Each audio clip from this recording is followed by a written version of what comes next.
여러분, 요셉, 예전에 제가 그 요셉에 관련된 설교도 한번 한 적이 있는데, 요셉은 분명하게 주일학교의 히어로 중 한 명입니다. 그 스토리가 정말 스펙타클하죠. 그렇게 극적인 반전을 이뤄낸 사람이 과연 있을까?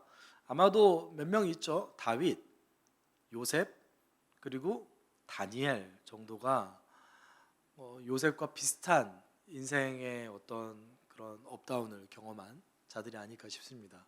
그래서 주일학교의 단골 주제 중 한 명이죠. 요셉은 뮤지컬로도 굉장히 유명하죠. 그래서 뮤지컬 이름도 꿈의 사람 요셉. 전 두 번이나 했던 것 같아요. 어떤 분들은 요셉이야말로 구약 성경에서 예수님의 성품을 가장 닮은 사람이라고도 말하기도 합니다. 왜냐하면 우리 오늘 본문 가운데 잠깐 다룰 거지만 자신을 팔아넘겼던 형들을 용서해 줬기 때문에 그러기도 하죠. 그러나 성경은 그가 처음부터 그런 성품을 가졌다고 얘기하고 있지 않습니다. 요셉도 분명 성품에 문제가 있었습니다. 그리고 그의 가정에도 문제가 있었습니다. 여러분, 성경에는 사람의 문제에 대해서 정말 적나라하게 얘기하고 있어요. 어떤 사람은 성경을 읽을 때에 그 성경에 등장하는 인물의 문제점 때문에 성경이 잘못됐다고 얘기하시는 분들이 좀 있어요. 여러분, 성경에서 어떤 인물의 문제가 등장하면 어떻게 받아들이셔야 될까요? 우리 따라해 봅시다. 그렇기 때문에 예수가 필요하다. 그러려고 적은 겁니다. 정말 엄청난 문제들이 성경에 등장합니다. 근데 우리는 그거를 이래서 예수님 오셨구나로 받아들여야지, 이거 성경에 문제가 있구나. 야곱도 이렇게 살았네. 요셉도 이랬구나. 이렇게 받아들이면 안 된다는 겁니다. 성경이 그렇기 때문에 모든 문제를 예수로 귀결시키는 겁니다. 예수님이 우리의 인생의 꼴인 거예요. 그래서 성경에 뭐라고 했게요? 예수께서 율법의 완성이다. 여기서 얘기하는 율법이 십계명 얘기하는 거 아닙니다. 신약 성경에서 얘기하는, 유대교가 얘기하는 율법은 구약 성경 전체를 얘기할 때가 많아요. 구약 성경 전체의 완성이 누구예요? 예수 그리스도라는 것이죠. 스데반은 아브라함에서 요셉의 이야기로 전환합니다. 그리고 스데반은 요셉의 이야기를 그리면서 하나님께서 아브라함에게 하셨던 그 약속을 누구를 통해서 성취하기를 원한다? 요셉을 통해서도 성취하시길 원하신다. 하나님이 예전에 우리 조상에게 하셨던 약속을 이제 계속 대대로 지켜가신다라는 것을 강조하기 위해서 요셉의 이야기를 가져옵니다. 그런데 약속을 성취하는 그 방식이 매우 기이하다는 것이죠. 상식적이지 않다는 것이죠. 성경에 하나님이 정말 이해하지 못한 명령을 하실 때가 있죠. 대표적인 것이 아브라함의 시험이죠. 100세에 얻은 이삭을 인신제사의 제물로 바치라고 하셨던 하나님의 명령은, 우리는 그것을 잘못 읽으면 하나님 왜 이렇게 폭력적이시지? 어떻게 이런 요구를 하실 수 있지? 그렇게 생각할 수 있을 겁니다. 왜 하셨을까요? 아브라함 혼내시려고? 너 한번 당해봐라, 이런 마음으로 하나님 그러셨을까요? 아닙니다. 하나님 그걸 통해서 하나님 스스로에 대해서 알려주시길 원하신 거예요. 뭘 알려주신 거예요? 나는 너희가 알고 있는 우상과 다른 신들과 다른 존재라는 걸 알려주시고 싶으셨던 거예요. 왜냐하면 그 시대에는 인신제사가 너무 횡행했고, 그리고 인신제사가 흔했던 일이었기 때문에 그렇습니다. 여러분, 인신제사 생각보다 흔한 일이었습니다. 우리가 아주 잘 알고 있는 한국의 전래동화도 인신제사를 얘기하고 있죠. 뭐죠? 심청전. 대부분의 분들이 이걸 인신제사라고 생각하지 않으시더라고요. 그렇잖아요. 한 여인을 사서, 공양미 300석이라고 하잖아요. 여인을 사서 바다에다 던지는 게, 용왕신에게 던지는 게 어떻게 인신제사가 아닙니까? 이 이야기가 조선시대까지 쭉 이어나와서 지금까지도 오잖아요. 이렇게 폭력적으로 어떻게 아이들에게 가르칠 수 있을까라는 생각을 종종 해보기도 합니다. 여러분, 성경은 하나님에 대해서 하나님 스스로가 하나님의 백성에게 알려주시길 원하시는데 그 방식이 좀 기이해요. 우리의 상식과는 좀 다른 부분이 있습니다. 우리는 힘을 가진 분들이 힘과 권력으로 그것을 쟁취하는 것을 너무나 많이 보는 세상을 살아가고 있는데 하나님은 반대의 방식으로 가신다는 거예요. 언제나 약자가 승리하는 어떤 이야기 방정식을 쓰신다는 거예요. 요셉의 이야기가 그것의 대표적인 사례 중에 하나입니다.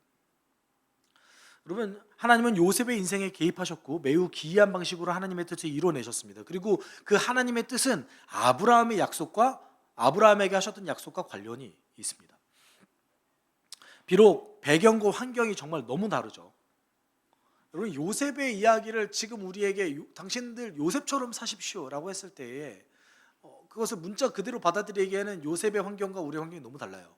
그런데 오늘 본문은 우리가 요셉의 인생을 예수께서 오시고 시작된 하나님 나라의 관점에서 좀 봤으면 좋겠어요. 여러분, 하나님 나라가 예수님이 오시고 나서 예수님이 이 땅 가운데 예수님이 오셨을 때 하나님 나라가 이미 임했으니라고 얘기하고 있습니다. 마태복음 1장 15절에서는 때가 찼고 하나님 나라가 왔으니라고 얘기하고 있어요. 그럼 여러분, 눈을 들어서 보시면 하나님 나라가 보이십니까? 뭐죠? 우리가 눈을 들어서 세상 곳곳을 쳐다보면 뭐가 보이냐면 하나님 나라는 보이지 않고 깨어진 세상의 단면들만 보입니다. 그렇죠? 눈에는 잘 안 보이는 것 같아요. 그래서 예수께서 뭐라고 하셨죠? 눈에 보이는 하나님 나라의 완성은 예수께서 다시 오실 때가 임하지만 예수님 다시 오시기 전까지 우리는 아직 그 미완성의 하나님 나라를 살아가고 있어요. 그럼 하나님 나라가 뭐죠? 하나님의 뜻이 이루어지는 곳이 하나님의 나라죠. 어디서 하나님 뜻이 이루어지고 있습니까? 잘 모르겠어요. 잘 기억하셔야 됩니다. 하나님 나라는 그렇기 때문에 어떤 형태를 얘기할 수 없습니다. 예수께서도 그렇기 때문에 어떤 형태, 형식, 구조를 절대 말씀하시지 않으셨어요. 뭐만 얘기하셨어요? 하나님 나라를 살아내는 자의 특징, 그리고 하나님 나라의 특징에 대해서 얘기했어요. 그것이 왜 그렇습니까? 깨어진 세상을 살아가는 자들에게 하나님 나라는 보여지는 어떤 그 구조적인 문제가 아니라 내 삶의 영역 속에서 하나님 뜻이 이루어지는 것 자체가 하나님 나라이기 때문에 그래요. 주기도문 한번 외워봅시다. 하늘에 계신 우리 아버지여, 이름이 거룩히 여김을 받으시오며, 그 다음에 나라가 임하시오며, 뜻이 하늘에서 이루어진 것 같이 땅에서도 이루어지이다. 나라가 임하시오며 뜻이 하늘에서 이루어진 것 같이 땅에서도 이루어지이다. 이거 다 하나님 나라 관련된 거예요. 나라가 임하시오면 하나님 나라 완성을 구하죠. 뜻이 하늘에서 이루어진 것 같이 땅에서 이루어져서 누구를 통해서? 내가 기도하면 이루어지는 겁니까? 아니요. 뜻이 하늘에서 이루어진 것처럼 나를 통해서, 내 인생을 통해서 땅에서 이루어주옵소서라는 사역의 요청의 기도예요. 하나님 나라를 살아낸다라는 것은요, 여러분의 인생의 그 영역 가운데 하나님의 다스림이 이루어지게끔 하도록 살아내는 것을 뜻합니다. 하나님 나라는 눈에 보이지 않아요, 현재. 근데 이때요, 임했대요. 그렇기 때문에 우리가 하나님 뜻대로 살아내려고 했을 때 우리는 하나님 나라가 내 삶 가운데 현실로서 받아들여질 수 있게 되는 거죠. 현실이 되는 거예요. 그래서 예수께서 뭐만 얘기하셨어요? 하나님 나라의 특징만 얘기하셨어요. 그럼 다르게 얘기해 봅시다. 내 인생을 통해서 하늘의 뜻이 내 삶 가운데 이 땅 가운데 이루어진다면 그것이 어떤 나라입니까? 하나님 나라죠. 우린 깨어진 세상을 살지만 그곳이 하나님 나라죠. 그럼 때때로 나는 하나님 나라를 살 수도 있고 세상의 나라에 속해서 살아갈 수도 있는 거예요. 그것을 이제 아브라함 카이퍼는 뭐라고 얘기했냐면 영역 주권으로 얘기했어요. 대립으로 얘기했어요. 우리 가운데서 대립이 있죠. 때로는 하나님 나라를 선택하고 때로는 세상의 나라를 선택합니다. 그러면 여러분이 성장한다면 이 하나님 나라가 여러분의 인생 가운데서 어떻게 하겠어요? 확장하겠죠. 처음에는 교회에서만 하나님의 뜻이 이루어질 수도 있는데 그것이 나의 가족, 나의 직장, 나의 삶의 모든 영역에서 하나님 나라가 확장하는 것이죠. 그렇기 때문에 하나님 나라를 살아낸다는 것은 주여 저 땅을, 저 나라를 주의 나라 되게 하옵소서가 아닙니다. 아마 하나님 그러실걸요? 넌 뭐 할 거?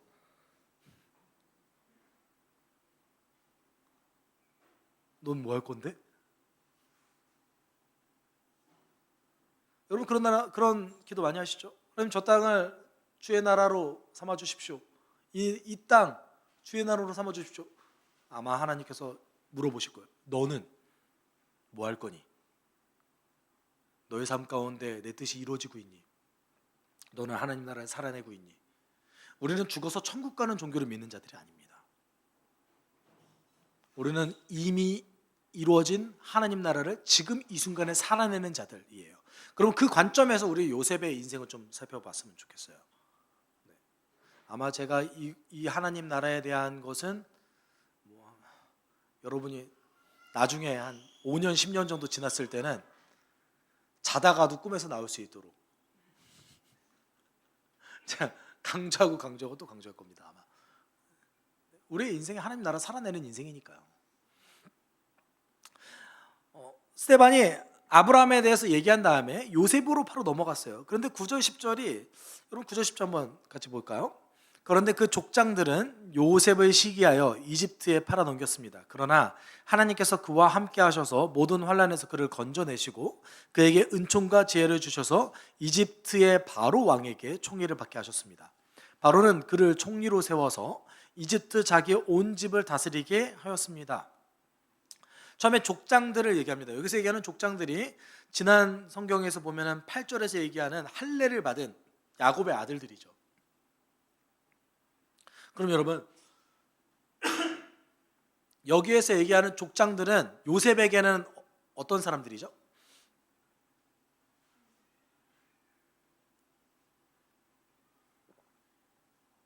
아버지 야곱, 할아버지 이삭, 증조할아버지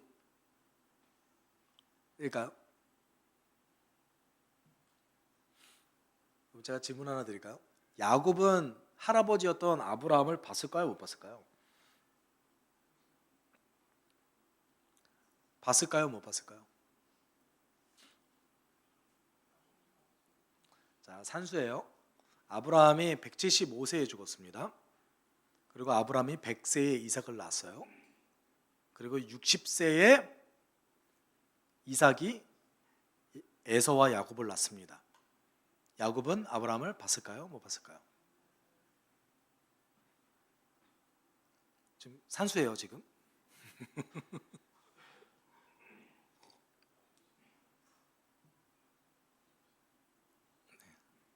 봤죠. 근데 창세기는 에서와 야곱이 태어나기 전에 아브라함이 죽은 것을 먼저 기록합니다. 그렇기 때문에 여러분이 못 봤다고 생각할 수도 있습니다. 그것은 이제 이야기 구조로 계속해서 적기 때문에 시간 순서와 상관없이 아브라함 이야기를 먼저 끝낸 거예요. 그 성경 기자가. 야곱은 사실 다 본 거죠. 그러면 3대, 우리가 족장으로 얘기하는 보통 3대가 있습니다. 아브라함, 이삭, 야곱은 어찌되었건 서로에 대해서 잘 알죠.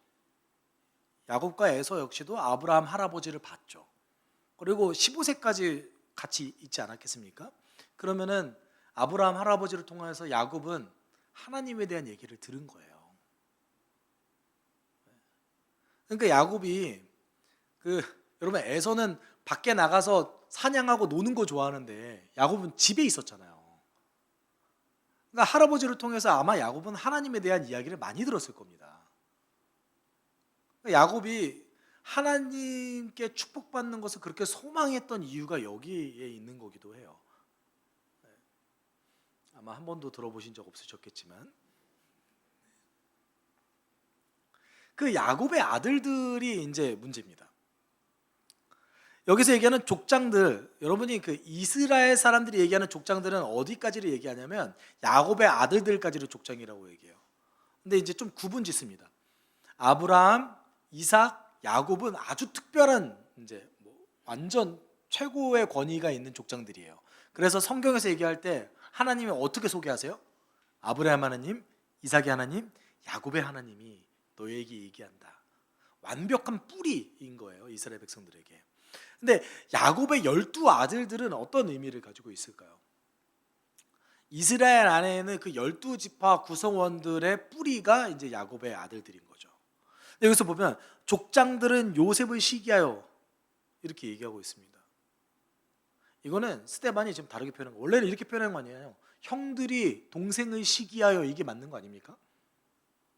그런데 족장들이 요셉을 시기하여, 이 말은 하나님이 선택한 요셉이라는 사람을 누가 거절했다는 걸 뜻해요? 이스라엘 전체가 거절했다는 것을 지금 우회적으로 표현하고 있는 거예요. 그러니까 지금부터는 우리가 아브라함까지는 스데반이 뭘 강조하냐면 하나님의 약속과 그 약속을 받은 사람의 반응을 강조했는데, 이제는 관계가 등장하기 시작합니다. 어떤 관계요?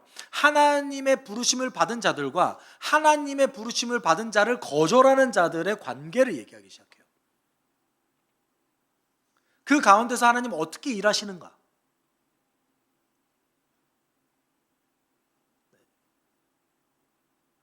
이거는 아주 작게 보일 수 있지만, 여러분 하나님 나라 관점에서 봤을 때, 여러분 알곡과 가라지로 비유를 보시면, 하나님께서 이 땅 가운데 멸망이 있기 전까지 가라지를 그냥 내버려 두시죠. 그렇죠? 그러니까 깨어진 세상의 단면도 그대로 내버려져 있는 거예요. 알곡도 그대로 남아져 있죠. 하나님 나라의 단면도 그대로 남아져 있는 거예요. 여러분 교회 안에 이런 부분 많이 볼 수 있지 않습니까? 예수 그리스도를 자신의 인생의 이득으로, 어떤 유익을 위해서 이용하는 자들, 말씀을 이용하는 자들의 역사도 기독교 안에 있습니다. 그래서 기독교 안에는 어떤 역사도 있어요? 학살과 착취와 폭력의 역사도 같이 갖고 있습니다. 가라지가 있는 것이죠. 동시에 아주 탁월한 하나님 나라의 단면도 보여주고 있습니다. 여성 인권의 신장, 참정권, 아동의 문제, 그 다음에 우리가 정말 너무나 기본적으로 받아들이는 인간의 기본 권리, 다 기독교의 산물입니다. 여러분 그러면 세상을 바라볼 때 우리가 어떤 눈으로 바라보고 있어요? 아, 세상 너무 깨어져서 더러워. 아니요, 하나님 그 멸망할 때까지 남겨두신다니까요.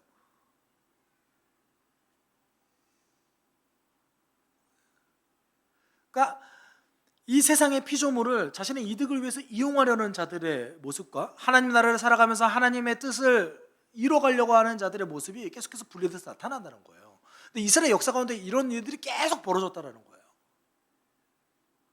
족장들이 요셉을 거절했죠. 근데 문제가 발생했습니다. 족장들이 시기해서 이집트에 요셉을 팔아 넘겼어요. 근데 9절의 그 앞 뒷부분이 문제죠. 그러나 하나님께서 어떻게 하신대요? 그와 함께 하셔서 모든 환난에서 그를 건져내셨다라고 얘기하고 있습니다. 그럼 여기서 우리는 질문을 하나 딱 던져야 되죠. 하나님 함께 계셨는데 왜 요셉이 팔아 넘겨질 때 개입하시지 않으셨습니까?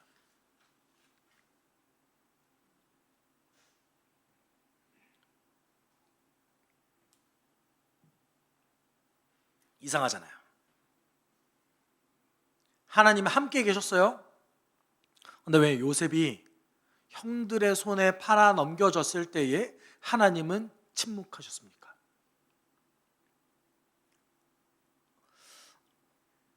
제가 좋아하는 목사님 가운데 한 분이신 이제 그 이재철 목사님은 요셉의 성격과 관련되어져 있다라고 얘기하시기도 하세요. 여러분 요셉이라는 인물이 야곱에게 어떤 사람이었습니까? 여러분 야곱이야말로 성경에 등장하는 모든 인물 가운데 가장 큰 로맨티스트인 것 같아요. 그죠? 야곱이 아버지의 집에서 형을 피해서 도망가서 외삼촌 라반의 집에 갔어요. 근데 첫눈에 한 여인을 보고 반했죠. 길에서 만난 라헬이라는 여인을 보고 반했어요. 라헬과 결혼하고 싶었어요. 근데 야곱에게 문제가 있었죠. 뭐가 없어요? 돈이 없어요. 어딜 가나 돈이 문제인 것 같습니다. 돈이 없어요. 그래서 돈을 지불할 수 없으니까 야곱이 했던 행동이 뭐죠? 자신의 노동력을 지참금으로 대신해서 7년이라는 시간을 노동합니다. 누구를 위해서? 라헬을 위해서. 창세기가 뭐로 표현하는지 아세요? 그 7년이 며칠 같았다라고 얘기하고 있습니다. 얼마나 라헬을 사랑했으면 그 7년이 도대체 어떻게 7년이 며칠 같을 수 있습니까? 여러분, 이런 로맨티스트가 어디 있어요? 근데 7년 동안 일했는데 라반에게 사기를 당하죠.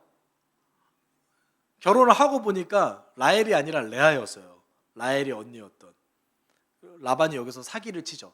야, 너 7년만 더 일해. 라헬도 줄게.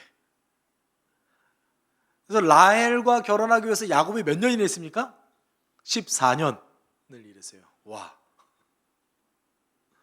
14년을 그냥 일하지 않고요, 아주 성실하게 일했습니다. 그래서 외삼촌이었던 라반의 재산이 엄청나게 불어났어요. 야곱 때문에. 잘 생각해 보세요. 여러분, 야곱이요, 집에 있던 사람이었다니까요. 일하기 싫어서. 남자가 해야 될 당연한 일을 하기 싫어서 집에 있던 사람이었어요. 요리하기 좋아하고 엄마랑 수다 떠는 거 좋아했던 사람이에요. 아마 아버지였던 이삭이 봤을 때 속이 터졌을 거예요. 쟤는 도대체 뭐 하려고 저럴까? 왜 집에만 있지? 이 험한 세상에 뭐 하고 있지 쟤는? 그랬던 사람이 지금 여인과 결혼하기 위해서 뭘 하고 있어요? 중도노동을 14년 동안 했어요. 야곱이 왜 요셉을 그토록 사랑했느냐? 누구의 자식이니까? 그 사랑하는 여인 라헬의 자식이니까요. 11번째 아들이었음에도 불구하고 다른 아들한테 사랑을 그렇게 주지 않았습니다. 오직 누구? 오직 요셉. 그래서 이재철 목사님 뭐라고 표현하시냐면, 요셉의 성격 때문에 하나님이 그 성격 때문에 개입하지 않으셨다, 이렇게 얘기해요. 우리가 그러면 창세기 37장 2절 3절에서 얘기하는 요셉에 대해서 한번 좀 봅시다. 17살 된 소년 요셉이 아버지의 첩들인 비라와 실바가 낳은 형들과 함께 양을 치는데, 요셉은 형들의 허물을 아버지에게 일러 바치곤 하였다. 이스라엘은 늙음하게 요셉을 얻었으므로 다른 아들보다 요셉을 더 사랑하여서 그에게 화려한 옷을 지어서 입혔다. 여러분, 여기서 좀 당연하게 받아들일 수 있는 부분이 있는 것 같아요. 너무 많이 들어와서. 잘 보세요. 여기서는 야곱과 요셉의 허물이 등장합니다. 지금 요셉 몇 살이에요? 17살. 4,000년 전에 17살이면 뭐 하고 있어야 될까요? 원래는 결혼을 했어야 될까요? 안 했어야 됐을까요? 당연히 결혼해서 애까지 있어야 될 나이예요. 당연히. 조선시대에도 이 나이면 결혼했습니다. 여러분, 성모 마리아가, 예수님의 어머니셨던 마리아가 예수님을 낳으셨을 때 대략 추정되는 나이가 몇 살인지 아세요? 14세예요. 14세. 2000년 전에 14세면 아이를 낳았다라는 거예요.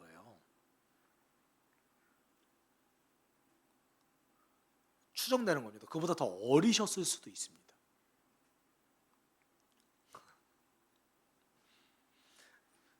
그 훨씬 이전인 예수님 시대보다 2000년도 더 전인 요셉이 지금 17살 때까지 뭐 하고 있어요? 아버지와 같이 있어요. 결혼도 안 했어요. 그리고 또 어떤 일이에요? 첩들인 비라와 실바가 낳은 형들과 함께 양을 치는데, 솔직히 얘기합시다. 요셉이 양을 쳤겠어요? 지금 요셉에게 아버지가 누굴 붙여준 거예요? 서자들을 붙여준 거예요. 이게 아주 의도가 있는 거죠. 뭐예요? 너 일하지 마. 만약에 요셉이 정말 일을 시키고 싶었으면 누구랑 같이 있어야 돼요? 레아의 자식들과 같이 있어야 돼요.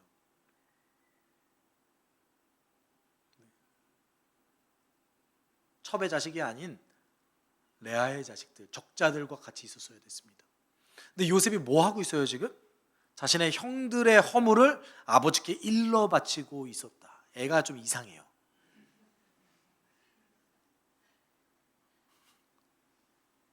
잘 보세요.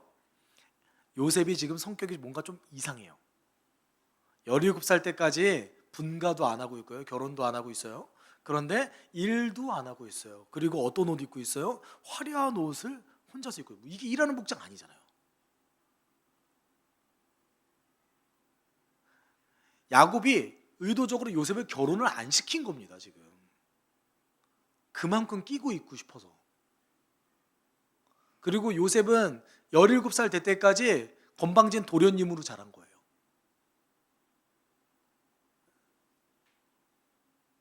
하나님께서 요셉에게 꿈을 2개 꾸게 하시죠. 그 꿈을 꾸자마자 요셉은 정말로 그 일이 이루어질 것을 생각해서 자기 형들, 적자들, 저는 이렇게 외워요. 르시레유, 르벤, 시몬, 레위, 유다를 찾아가서 뭐라고 얘기해요? 해와 달과 별이 저에게 절했고요, 12집단이 저에게, 11집단이 저에게 절했어요. 아마 요셉은 하나님이 저에게 이 꿈 보여줬어요. 당신들 내가 앞으로 다스릴 거야 라고 생각했을걸요. 애가 이상해요. 17살 때까지 쎄 빠지게 고생하는 형들의 노동이 보이지 않아요.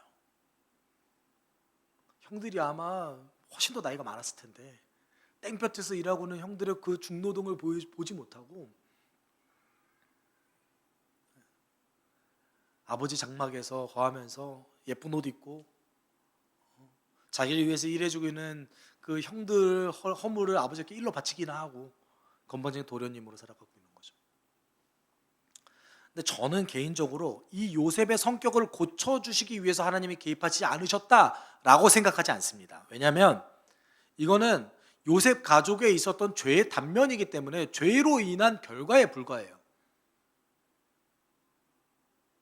그거 아닙니까? 야곱은 요셉을 편애했습니다. 그렇죠? 그리고 요셉은 아버지의 편애 때문에 그것이 어떻게 핑계가 될 수 있겠습니까? 물론 영향은 미쳤지만 아버지의 편애로 인해서 그가 건방져졌다? 이거는 핑계에 불과해요. 왜냐하면 자신을 위해서 일하는 형들도 봤고요, 바깥에서 열심히 일하고 있는 형들의 모습도 17년 동안 봐왔을 겁니다. 그리고 형들은 어땠습니까? 하지 말아야 될 짓을 했죠. 아무리 그렇다 할지라도 하지 말아야 될 행동을 했습니다. 아버지의 고통이 얼마나 클지에 대한 생각을 전혀 하지 못했어요. 이거는 야곱 집안에 있었던 어떤 죄의 단면인 것뿐입니다. 그래서 9절과 10절에서는 하나님이 함께 계셨다라는 그 부분이 어디와 연결되어져 있습니까? 이집트에 있을 때에 하나님과 함께 계셨다, 하나님과 함께 했다라고 얘기하고 있습니다. 창세기 39장에 보면 하나님이 함께 했다라는 부분이 2번 등장해요. 그럼 요셉이 하나님과 함께 했다라는 것이 어떤 뜻일까요? 창세기 39장 2절에 보면 주님께서 요셉과 함께 계셔서 앞길이 잘 열리도록 그를 돌보셨다. 요셉은 그 주인 이집트 사람의 집에 살게 되었다. 하나님이 함께 계셔서 어떤 일이 벌어졌어요? 어떤 대단한 일이 벌어졌나요 지금? 자, 여러분 어렵나요? 원인과 결과잖아요. 하나님이 함께 하셔서 앞길이 잘 열렸대요. 그래서 앞길이 잘 열려서 뭔 일이 벌어진 거예요? 주인 집에 살게 됐대요. 노예에서 풀려났대요? 대단한 성공을 했대요? 아니요. 그 주인 이집트 사람의 집에 살게 된 게 앞길이 열린 거예요. 하나님이 함께 하시더니 집에 살게 되었더라. 받아들이기 힘드실 수도 있지만 그렇습니다.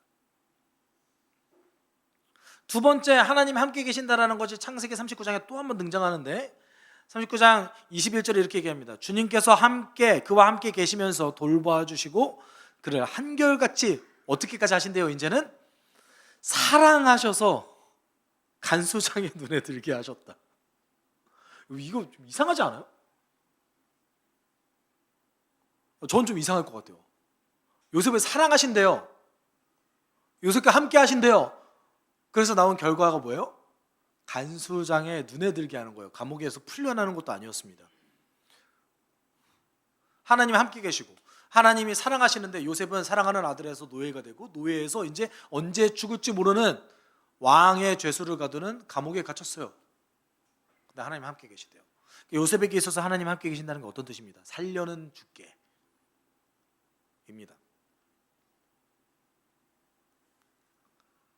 피라미드 건설이나 전쟁터에 나가는 노예로 살아가는 것이 아니라 집에 들어가서 안전하게 사는 것, 그래서 그 주인에게 신뢰받는 것, 그것이 하나님 함께 계신다는 거죠.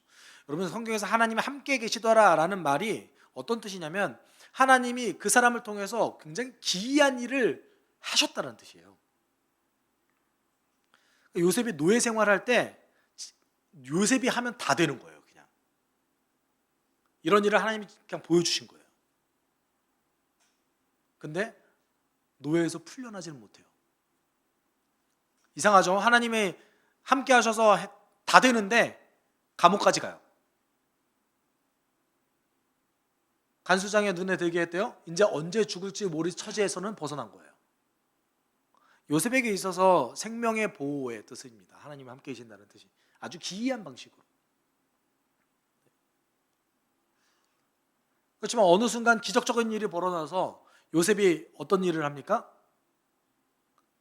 이집트 왕 파라오의 꿈을 해석하는 일이 벌어지죠. 파라오의 꿈을 해석했던 요셉이 그 해석의 내용이 뭐였어요? 7년의 흉년이 먼저예요? 풍년이 먼저예요? 7년의 풍년이 있은 다음에 7년의 흉년이 있을 겁니다 라고 해석하죠. 그랬더니 오늘 본문 속에서 10절에서 얘기했듯이 파라오가 요셉을 어떻게 세웠어요? 너 그래, 네가 해결해. 총리로 세우셨죠. 이거 이상한 거 아니에요? 요셉이 뭐라고? 이제 죄수였어요. 그렇잖아요. 그러면 파라오가 너무나 뛰어난 통찰력을 가지고 있었다면 요셉을 세운 걸까요? 아니면 하나님이 개입한 걸까요? 하나님 개입한 거예요. 요셉의 인생은 정말 하나님의 개입이 계속 등장합니다. 의도적으로 하나님 개입하신 거예요. 의도적으로 하나님 개입하셔서 요셉을 어떻게 하셨어요? 총리로 세운 거죠. 10절에 이렇게 얘기하잖아요. 뭐라고 해요? 바로는 그를 총리로 세워서 그 앞에 뭐예요? 하나님이 함께 하셔서부터 연결되는 문장입니다. 하나님이 함께 하셔서 환난에서 건져주셨습니다. 은총과 지혜를 주셨습니다. 이집트 바로 왕에게 총애를 받게 하셨습니다. 총리로 세워주셨습니다. 이집트의 온 집을 다스리게 하셨습니다. 이게 다 하나님 함께 하셔서 해주신 것이다 라는 거예요.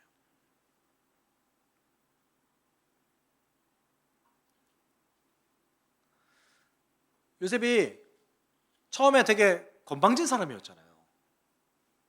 근데 하나님의 개입을 언제부터 경험한 거예요? 그러면 본격적인 개입을 이집트에서부터 개입을 경험한 겁니다. 물론 하나님이 꿈을 꾸게 하셨죠. 그런데 여러분, 요셉이 꿈을 꾸었기 때문에 그 인생의 고난을 견뎠던 거 아니에요. 요셉은 그 꿈 기억하지 못했어요. 언제 기억했어요? 자신의 형을 만났을 때 기억했어요. 자신의 형을 다시 만났을 때 요셉은 자신의 인생이 해석되기 시작하는 거예요. 아, 하나님 나에게 이걸 하셨구나. 잘 보세요. 그래서 오늘 본문 13절에 이렇게 얘기하죠. 좀 같이 읽어볼까요? 그들이 두 번째 갔을 때에 요셉이 그의 형들에게 자기를 알니 이 일로 말미암아 요셉의 가족 관계가 바로에게 알려졌습니다. 여러분, 요셉이 두 번째로 형을 만났어요. 왜냐하면 7년이라는 기간이 너무 길잖아요. 처음에 형들이 이집트에 내려왔어요. 곡식을 얻으려고. 그때는 요셉이 자기 자신에 대해서 알리지 않죠. 볼모만 잡아놓잖아요. 그 다음에 어떻게 합니까? 7년, 원래 형들이 최대한 안 오고 싶었을 거예요. 가면 무슨 일이 벌어질지 모르니까. 근데 곡식이 없잖아요. 다시 왔어요. 그것도 요셉의 형제였던 베냐민을 데리고 다시 왔어요. 야곱이 얼마나 싫었을까요? 라헬의 두 아들 중에 한 명인데. 요셉이 두 번째로 형을 만났을 때 억울했을까요? 안 억울했을까요? 자신의 인생을 돌이켜보면서 미친 듯이 억울했어요. 어느 정도로 통곡하며 울었다고 하냐면 옆에 있는 바로의 궁전에서 요셉의 통곡 소리가 들렸다 할 정도까지 심하게 울었어요. 요셉이. 인생의 고통이 얼마나 심했으면. 그런데 요셉이 처음에 17세 때는 좀 건방진 사람이었는데 사람이 바뀌었어요. 하나님의 개입하심을 통해서 그 성품이 만져졌어요. 그래서 45장 창세기 45장 5절에 뭐라고 얘기해요? 같이 읽어봅시다. 그러나 이제는 걱정하지 마십시오. 자책도 하지 마십시오. 형님들이 나를 이곳에 팔아넘기기는 하였습니다만 그것은 하나님이 형님들보다 앞서서 나를 여기로 보내셔서 우리의 목숨을 살려주시려고 그렇게 하신 것입니다. 요셉이 이렇게 해석한 거예요. 자신의 인생을. 여기까지 오기까지 얼마나 힘들었겠어요. 형들 보고 얼마나 힘들었겠어요. 여러분, 형들이 죽을 때까지 요셉한테 벌벌 떠면서 삽니다. 아버지 죽을 때에 이제는 요셉이 우리를 죽일까 보다 하고 정말 두려워해요. 요셉은 권력자니까요. 그래서 정말 힘들었을 거예요. 정말 힘들었는데 자신의 인생이 해석되어지니까 뭐라고 얘기해요? 기념치 마십시오. 지금 와서 보니까 우리 가족을 살리기 위해서 하나님 나에게 개입하셨습니다.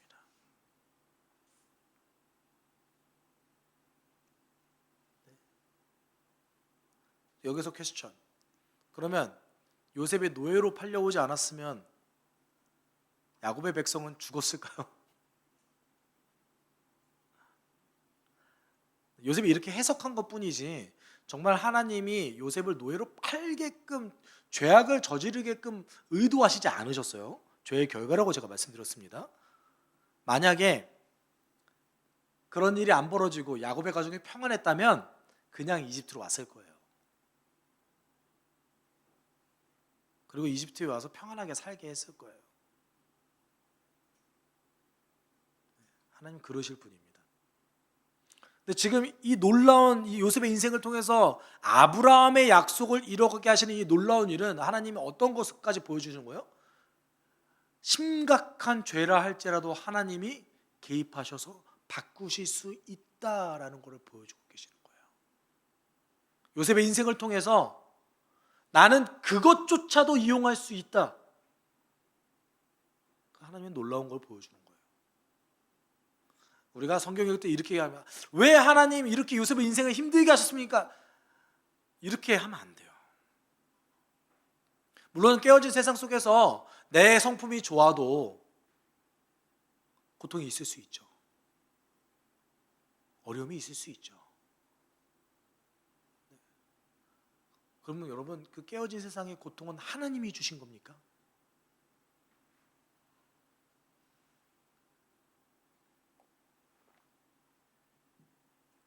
스데반은 하나님이 죽이신 겁니까? 아니요. 깨어진 세상을 살아가는 죄악에 물든 자들이 스데반을 죽인 거죠. 그게 죄의 결과죠. 어떻게 하나님의 개입입니까? 그는 깨어진 세상에서 하나님 나라를 살아갔던 것뿐이에요.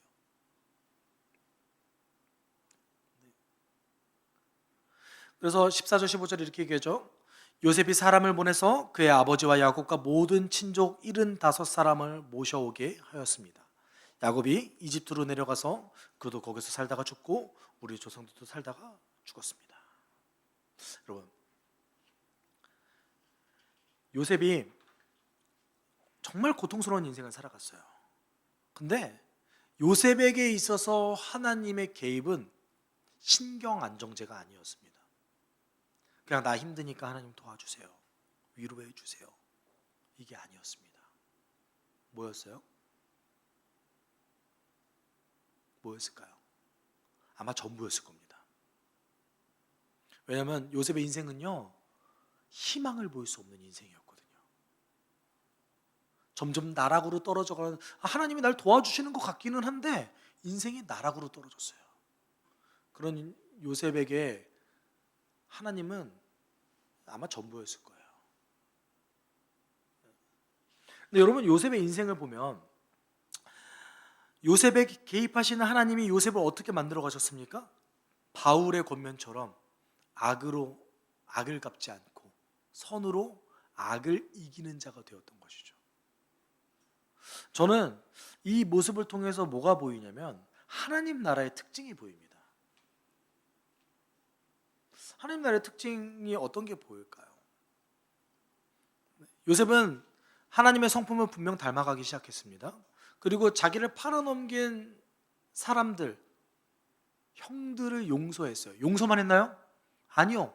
그 형들의 인생도 책임져 줬고요. 형들의 가족 전체도 다 책임져 줬습니다.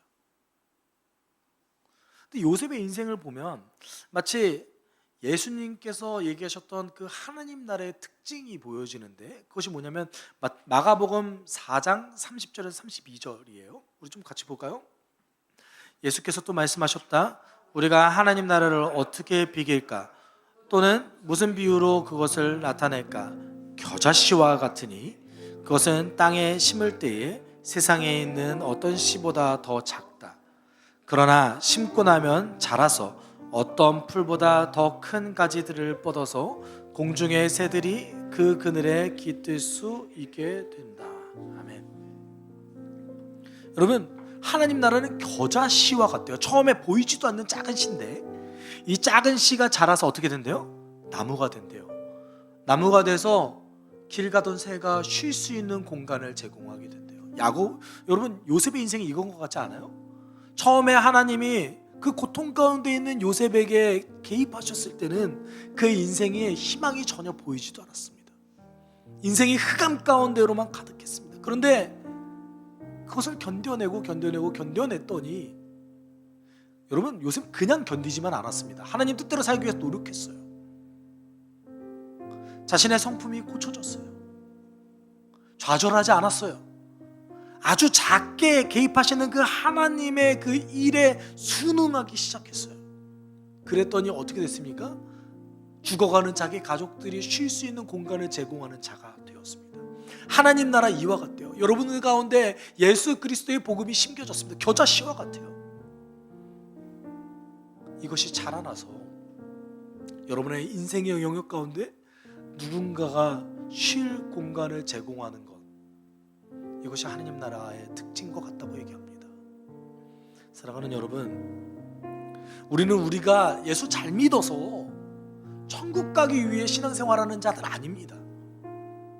내 삶에 심겨진 겨자씨가 자라나서 열매 맺기를, 자라나서 나무가 되기를 소망하며 자라나는 자들이, 그렇게 살아가는 자들이 우리들입니다. 여러분이 그 삶을 꿈꿨으면 좋겠어요. 그것이 얼마나 의미 있습니까? 교회 안에는 그래서 겨자씨만 있는 자들도 있고요, 어떤 자는 나무를 맺어서 누군가의 쉴 공간을 제공하는 자도 함께 있습니다. 여러분, 우리가 함께 나무가 됩시다. 하나님 나라는 겨자씨 같다고 그랬습니다. 작아서 잘 보이지 않지만 그 작게 심겨진, 이 깨어진 세상 속에 심겨진 이 겨자씨가 여러분의 인생 가운데서 꽃피길 소망합니다. 낭망하지 말고 포기하지 말고 여러분의 인생 가운데 하나님 나라를 살아내십시오. 하늘의 뜻이 여러분의 인생 가운데 이루어지도록 기도하십시오. 그렇게 기도하는 자들은 여러분의 인생에 열매 맺어지는, 성장해어지는, 확장되어지는 하나님 나라를 발견할 수 있을 것입니다. 여러분, 우리 함께 기도합시다. 하나님, 내 인생에서 주의 뜻이 이루어지게 해 주님, 그것을 소망할 수 있게 도와주십시오. 하나님 나라가 내 인생에서 확장되게 해 주님 도와주십시오. 누군가에게 쉴 공간을 제공하고, 누군가에게 하나님 나라를 전하고, 누군가에게 생명 대신 예수 그리스도를 전할 수 있는 하나님 나라 살아내는 자들 될 수 있게 주님 날 도와주십시오. 마치 요셉의 인생처럼 그렇게 살길 원합니다. 우리가 함께 이렇게 기도하도록 하겠습니다. 사랑 많으신 하나님 아버지, 감사합니다.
사랑이 많으신 하나님 아버지, 우리가 오늘 이미 이루어진 하나님 나라를 살아내길 원합니다.